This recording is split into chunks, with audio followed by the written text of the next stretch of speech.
them and gain proficiency. Okay, done. It's very interactive. Is that In it? each class, we have an exit ticket, which is Okay. a formative Thank you. assessment daily that just kind of shows us what they know, what they were able to glean during the lesson. We also have small groups. We use manipulatives, handheld stuff for our tactile learners. And of course, just like with ELA, we have our independent practice period. It usually lasts about 34 minutes. Does anybody have any questions about that?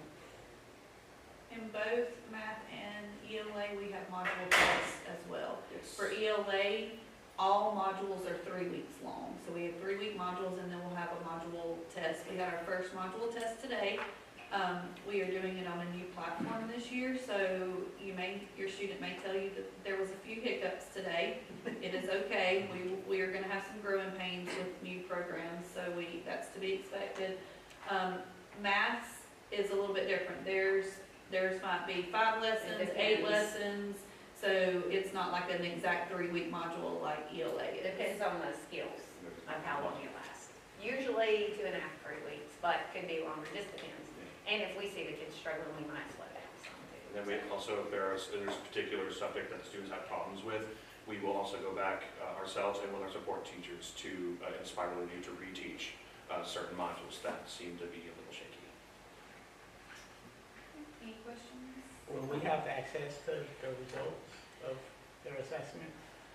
I think that there is going to be more information coming out about that where you should be able to log in. I know that we literally just in the last week or two since school started we're also learning the platform. I do think there is a way to share the information, but we're not there yet. So as soon as we get that, we will definitely share that with you. I will say, if there's something that doesn't come home within a week or two, we try our best on our Wednesday folders to send home graded work that are on hard copies, like spelling tests, vocabulary, like exit tickets, you'll see things like that. But as far as like the module tests that are online, if you don't hear from us, I would say give us a few weeks. Like, we won't take our next module test for 3 weeks since we did it today. So if you haven't heard, feel free to message us, and we can even just let you know what the score was. And then we'll hopefully have more information to share with you about how that's going to be shared. And math is still paper pencil. Yes. So you will get a test home. Okay. We took a test earlier this week, so if you don't get it next week, it'll be the next, once we have them all graded and looked at. The math is still, I think, Yes, paper pencil. we don't have that option for ELA though. So We try will figure it get out. to that in May, but right now, we're getting ready. Yes. All right, good question, thank you.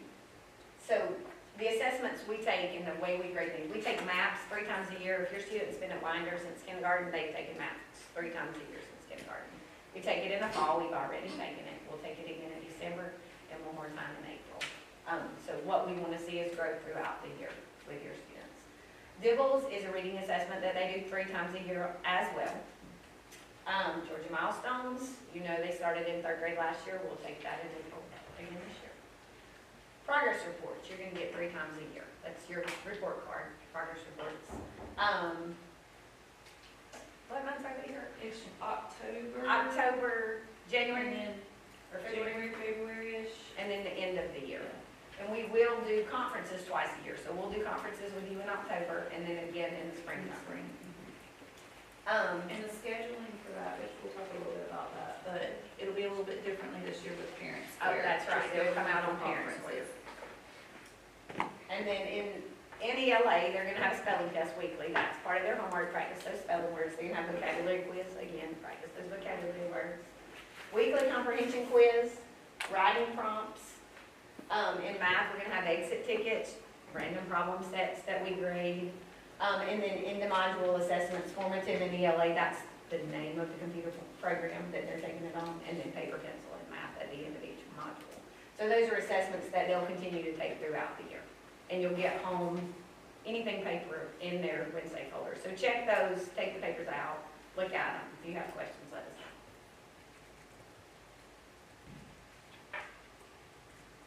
Oh, there it is. November, February, and May is when our progress reports will come out. November, February, May. They will be in Infinite Campus and you can pull them up in there. We don't send paper copies home. You just pull it up in there. If you can't pull it up, let us know, but there is, Ms. Brandon's gonna talk about how to make sure you can get an Infinite Campus. Our grading scale is a standards-based grading scale. But again, if you've been at Winder, you know this, right? EX is exceeding, that means they're above the standard. Okay, that means they're above a fourth grade standard. Okay, we're in fourth grade, so if you got an EX, you're doing fifth grade work. DM means demonstrating. That means they're showing that they know the skills for fourth grade. They're demonstrating that they can do those skills. DV, they're developing. They're getting there. We're almost there. EM emerging. We got some of the skills, we've got some of the steps in the process, but not all the way. And ND is not developing. That means we're not developing in that skill. We're not sure yet where we are. We got to keep working on that skill, okay? We're not on the fourth grade skill just yet. We're still low level on that skill.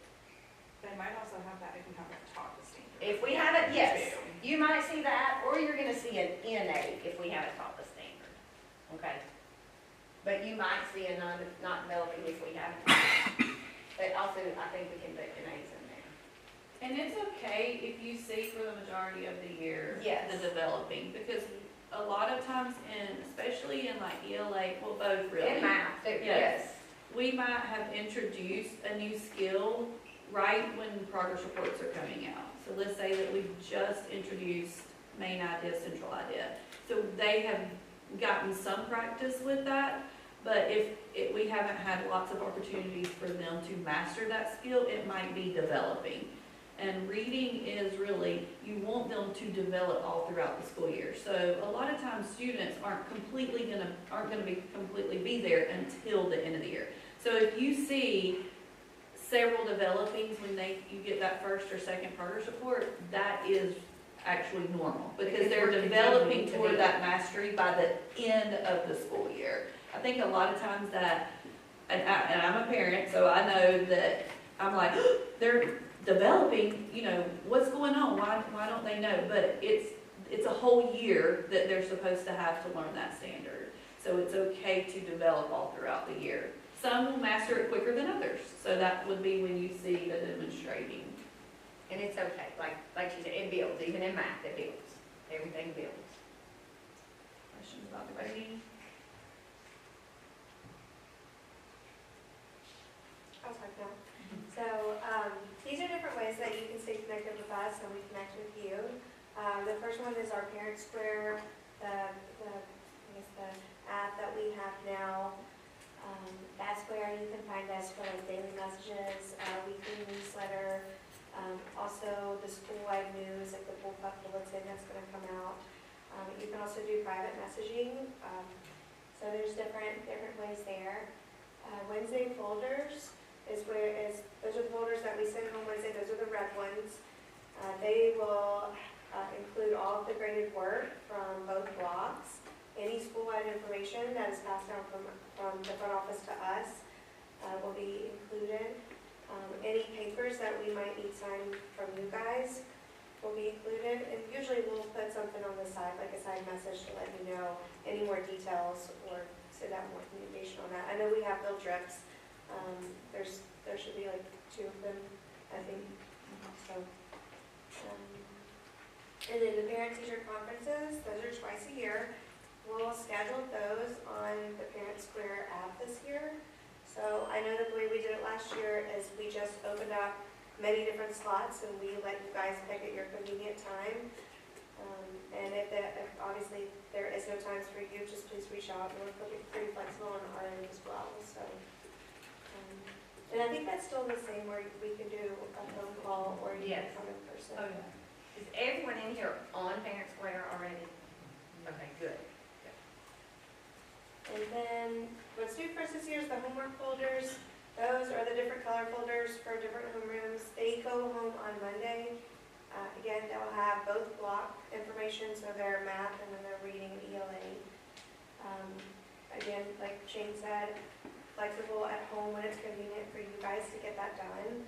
I do tell my block, like, especially with the spelling words, it's good to kind of review this maybe once a night if you can, but I know that there's sports and different things going on at home, so we understand that, we're parents too. So as long as we get them back on Friday, I think it's fair game for everybody. But they are due back on Friday, and, that's a participation grade for report cards when we send them home. Questions? All right, so getting connected on Infinite Campus, are all of y'all able to access Infinite Campus? Okay, so, in case you ever have issues with Infinite Campus, I know Mr. Catch in the front office usually can point you in the right direction.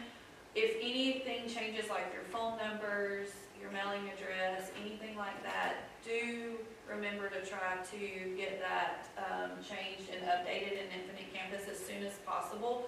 I know a lot of times we get new phone numbers, cell phone numbers, and different things, and if we go a lot of times to try to make a phone call home, we'll get a phone number that is not working. So just trying to stay connected there and making sure that all of your information in Infinite Campus. So when you pull Infinite Campus up, you usually have a list of options over on the left-hand side. One you'll see are their grades. That's where you will be able to access the progress report, and that will only be available 3 times a year. They open the window for you to be able to access it after each trimester. So the first trimester, we'll send out a message saying that progress reports are now available. You'll be able to see that one, but then the window will close for us to be able to update for second trimester and third trimester. So you may not be able to always see the new updated progress report grades until that window opens back up. You should be able to see the previous, but you wouldn't be able to see the new ones until it opens back up. So just making sure that you keep that information updated. This is where everything is driven from, including like the parent square. This is where we get your parent information. We can make notes in here just to keep up with attendance as well. So you can even go in and check your child's attendance to make sure if you sent in a doctor's excuse that it has been flagged excused. So if you're checking on that, you can go in and check, and if you see that it's unexcused, you might want to just message the teacher and say, hey, did my child give you the doctor's excuse? And a lot of times if you just send those back in on Wednesday folders, we do check those folders. A lot of times I think they get shoved in book bags at other times, and then it never makes it to the teacher. So if you want to wait, it doesn't have to come back exactly the day they come back to school. It can come back in the Wednesday folder. So if it's a couple of days between, it's okay. Any questions about Infinite Campus? Okay. And then lastly, we just ask as teachers to support your child, and in return that helps support us in their success in 4th grade. The big way that you can do that is have those daily conversations, like what did you learn in math today? Are you working on decimals? Are you working on addition and subtracting with regrouping? What did y'all talk about in science and social studies? What story are you reading this week in reading? I'll tell you, for an ELA teacher, our stories, the students love most of the stories that we read. They are very engaged. I could probably guess that most of your students can tell you about the story we read this week. They have thoroughly enjoyed the story, so have those conversations with them. Review and study those words each week for their spelling, for their vocabulary. Have conversations, even in the car, like if one of our words was sumptuous this week, think of going down the road. What is something that's very sumptuous for you? What do you think is very sumptuous? Oh, I would love to go to Chick-fil-A because it is sumptuous. Just having those daily talks. Reading with your child. The passages, sit down, take turns reading. If it's difficult for your child to read it, you read it and have them track with you. Them listening and tracking is just as important as them reading it on their own. Also, practice those multiplication facts. We cannot stress that enough. A lot of 4th grade math hinges on it. Yes. The fractions. The more fluent they are with those facts, the easier math is going to be for them from now and forward on through, all the way through middle and high school. And then lastly, our rules and expectations of school. We do have a monthly behavior sheet that stays in their daily green folder. And this is how we communicate with each other, because they do change classes. And also, it's what allows them to earn a monthly reward. So we have a whole calendar for the whole month on one page that they keep in their folders for the month, and we mark it only if there has been an issue or concern in their class. It could be things like, we've had to ask them 4 and 5 times. I promise we do not mark it the very first time we say, please get out your composition, or please stop talking. We give lots of reminders, at least 2 or 3 before we say, okay, we're gonna have to mark your folder. We know they're students, we know that it takes a little bit of adjustment, especially at the beginning of the year, but we can't take 5, 6, 7, 8 times to have to ask the same thing. So it's just a way to hold them accountable, and it's that daily reminder, oh, I gotta check, or an X on my sheet, I need to make some changes and adjustments so I can do better. And then we usually have a word that goes along with usually kind of the season or the theme of the time of year. For this month, we did 4th grade, and our students don't know yet, but we decided, so don't tell them, but we're doing the snow cones, that's what I'm I know. So they don't know, but next week they will get a snow cone if they did not. So if they don't in their folder, they lose a letter as well. And if they lose all their letters, then they don't get to participate in the monthly reward. So have those conversations, like, how many letters have you lost this month? What is your word for this month? Our word for this month is 4th grade. So they had lots of letters and opportunities. So just have those conversations, those daily conversations. The more conversations with you that you have with your child, the more you're going to know about how well they're doing in school, and even know how to communicate with us. And when we communicate with you, you'll know what's going on as well. Any questions? And we pretty much follow the PAWS expectations, the positive attitude, acting responsibly, working hard, and showing respect. That's what all of our rules are based off every day. And that's a school-wide thing, so we don't really have anything different. All right, that concludes our presentation. So thank you guys for being here. We're so glad we had people show up, because we love talking to faces instead of those to a camera. So thank you for being here.